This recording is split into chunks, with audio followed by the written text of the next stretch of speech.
It was a near-run thing. You had not expected nor seen the focused fault come out with such savagery. It had barely appeared, and yet the leper was already near death. Fortunately, the grave robber was there with a timely salve, and from there the fight was simple. As you dust yourself off and make your way once more to the wagon, that sense of change is even more prevalent, and as you look ahead to the crossroads, you see a figure shrouded just on the edge of the light. Perhaps you should head towards the altar of light, and then back to the crossroads if possible. Only then, you think, will you know who this new companion is. Hey, what's going on, everyone? It's Lokiorn. And we're going to be doing kind of a double crossroads here, because I do want to unlock our new friend, the Vestal. So I'm literally just going to put in, a group of characters. It literally couldn't matter less. So the important thing is that none of them have memories. I do not want to put Kiryu out there, because if I do, I will lose him. And we're just going to quickly run to the altar, dump our candles, and then reset and take the Vestal out for a spin. After some very admittedly brief consideration, I've decided that what I'm going to do with my next 3 runs is basically go denial, oh geez, what is the second one now? Resentment, obsession. So I'm basically going to play through the 3 current ones in order. The goal being to really put the Vestal through her paces. I want to get familiar with the Vestal in every form, rather than like kind of doing her piecemeal here. So let's see. Let's look at the Vestal here. So we're definitely going to unlock the Vestal. She's a back rank range damage healer, defensive support. Actually, there's probably a better way to do this. Let's just boom. Full Vestal unlock. And we've got additional candles to do. And at this point, I think just working fields, probably. Alright, I don't need all these pop-ups. Because the Intrepid Coast is just renowned. We could just do some swag upgrades. How many we got? 14? Could just do some swag upgrades. I mean, it's that or, like, unlock some new stuff, but we're not going to get to use any of the new stuff immediately. On the other hand, let's just, let's do this. All right. Holy Water's a nice pickup. More trinkets. Sickening Silence. Ugh. Not my favorite. There's a lot of diseases that are fairly bad. Stirring Snuff is not particularly impressive. Snappy Swig, though, is very nice. If you can get the synergies running for it, it is quite impressive. Thrilling Tablet is insane if you're trying to do single hero runs, because this is absolutely insane. But it's not necessarily what I'm doing. Greater Protectorate, that's fine. Alrighty. Cool, so Vestal is unlocked. And I think we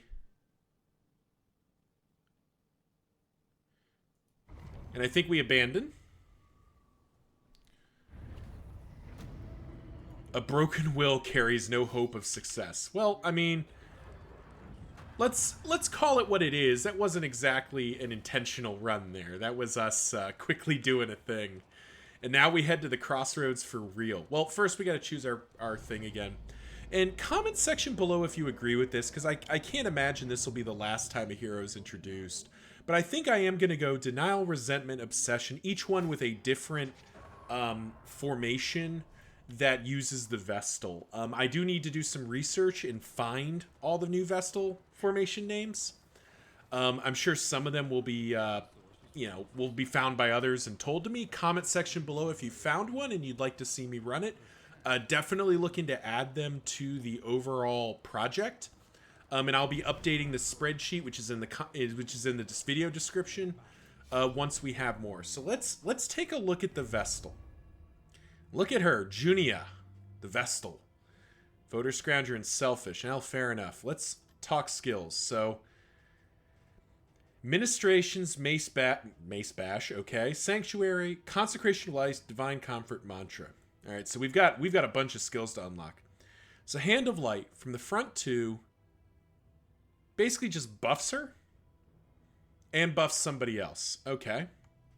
Illumination gets rid of dodge, so it's another thing. So we're kind of, I'm getting a second rank vibe from those.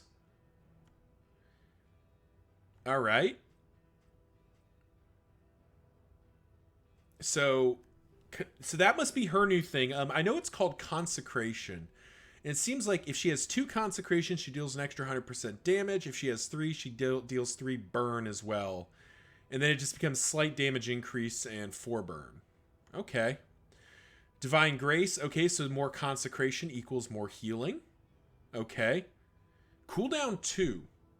So heals for a fair bit, but it's cooldown 2. Then Consecration of Fortitude. I don't know what that icon means. What does that icon mean? Tutorials? No. Let's see if we can find this real quick. Apologies, everyone who maybe already figured this out. I haven't yet. Affinity, no. Where would this be? Skills, no. Token glossary. Here we go.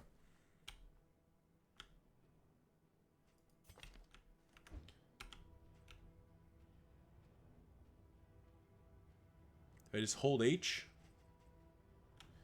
All right, maybe it's in here. Come on, give me what I want. Token glossary. Hold H to view the token glossary.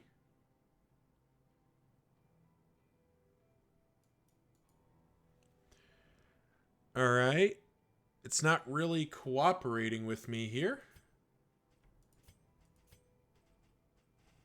All right. I guess we're just going to have to find out it during the run. All right. But that's her only 4 skills. So she's really split between back rank and front rank here. She'll have 3 skills that are usable. But she's either smiting and healing or she's whomping people. All right.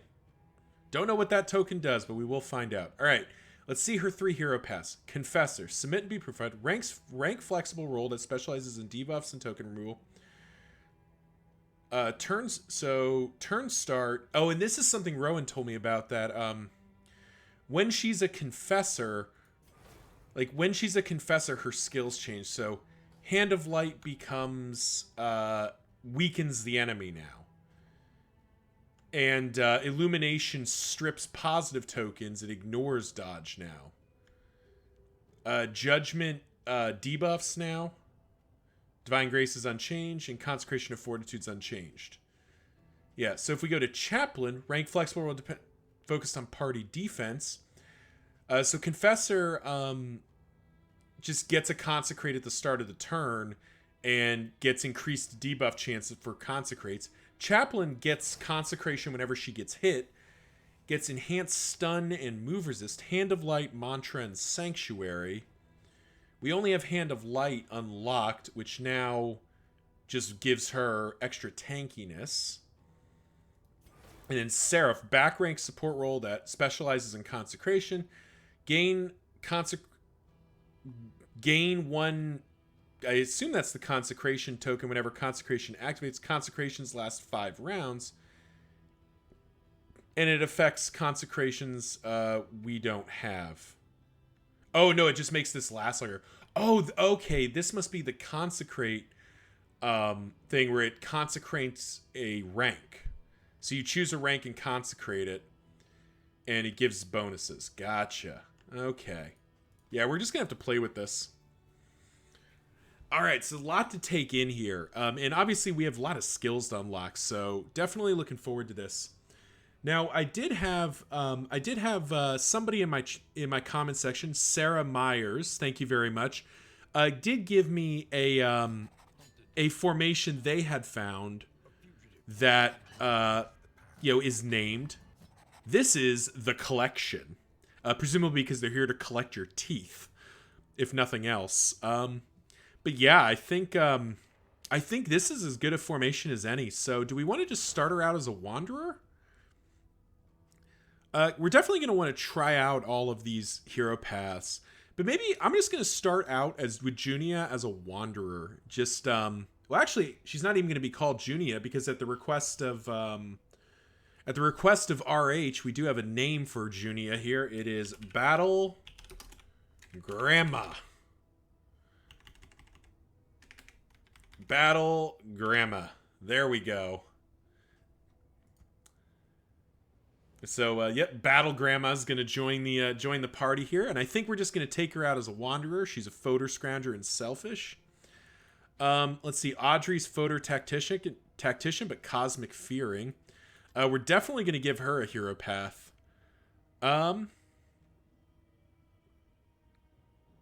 We could just be dancing her with lunge and pirouette, or we could go full on Deadeye, or we could do Venom Drop.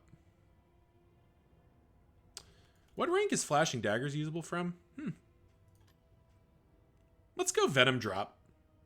Let's have some fun. That does mean that it does mean that we're probably ditching Thrown Dagger. The only problem with Venom Drop is she's starting in the back, so she's not really looking to dash all the way to the front very much. So maybe we don't do Venom Drop for this. Maybe we just do Deadeye. Yeah, you know what? We'll just do Deadeye. We're gonna keep it simple here. I really want to learn about. I really want to like understand what Junia does. So I'm gonna kind of play with some relatively straightforward characters. Kiryu Hanzo is gonna come out again. Devout, amateur weaponsmith, sanguine. Just everything about him is good. Kiryu, just counting on you, buddy. Counting on you to make it happen here. I guess PBS can stay for now. And finally, Barristan, who is Pillager Slayer, but nervous. And I do think I'm actually going to take the opportunity here. Barristan has just been a very strong performer for me, so I do kind of want to get other memories ticking. So I think Barristan is going to get a memory here. Because he's just been, he's been a solid performer for so long. Kind of set him up with his bog standard and make him a Vanguard because Vanguard is silly. And yeah, let's mix it up. This is the collection. So as we dive in here, we're gonna swing by the altar and not have any candles, so we'll just blow right past it.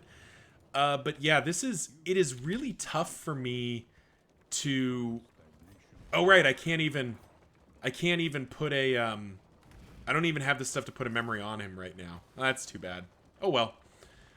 In future, we're gonna look to put some candles on people. But thinking about the collection in a macro sense, it's difficult because I don't know how to rate the Vestal, aka Battle Grandma here. I don't know what Consecration of Fortitude really does. I see her healing. Her healing is pretty stellar. It doesn't appear to have a limit. It just has a cooldown. Which is pretty good. Like, cooldown's definitely a little bit more workable. I did see, it makes a lot of sense that why people were commenting of, like, how good the, Ethereal Powder, I believe it's called, is. That's the combat item that resets cooldowns. Because if the only limitation that the Vestal has is, her cooldowns, then, yeah, being able to purge those seems quite good. Because that's an item I've not been very, complimentary of. But it might have some use now. Well, we are going after Denial, so Mortar and Pestle is just, like, the best thing on the menu. We could grab an early Iron Brazier, really ignore Flame Drain for the rest of it. Yeah, sure. There we go. That ought to set us up for success. That can go away. Sure. whatever. And we'll dive into it. But yeah, comment section below. Tell me about your own runs with the Vestal. I'm definitely looking to learn here. This is literally, I just unlocked the Vestal. We're diving in. I know hardly anything. I'm hopefully going to have a chance to chat with Rowan at some point in the near future and like dialogue with him about his experiences. But I'm actually kind of really vibing with the idea of going after Denial here, just because Denial is such a straightforward boss in that, like, I'm fairly sure Barristan, Kiryu, and Audrey can beat it on their own. So whether the Vestal's useful or not is sort of irrelevant, but it gives me a chance to experiment with the Vestal without stressing about what I'm doing. All right, Vestal, show me what you got. Well, Kiryu does the thing. The Vestal is pretty slow. We know that much. Oof. Well, that feels familiar. All right, so you got one it's not called consecration is the thing she puts down. This is conviction. All right. So we could judge or we can do a fortitude. Let's go ahead and let's do this and see what it does. Consecration of fortitude grants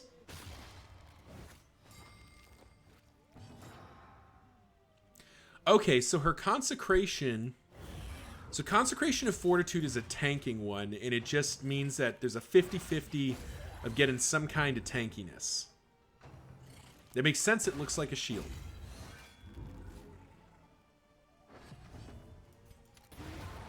Okay. So that is going to be quite good against, that's going to be quite good against, like, the Focused Fault or, any, like, the Exemplar, anyone that telegraphs an attack onto a specific rank is going to, or, like, to a specific character or a specific rank. Battlegramma here is going to be able to sort of mitigate that. Oops. And it looks like it lasts 3 rounds. That's why its cooldown is 3 rounds. Basically, you put it somewhere and it stays there.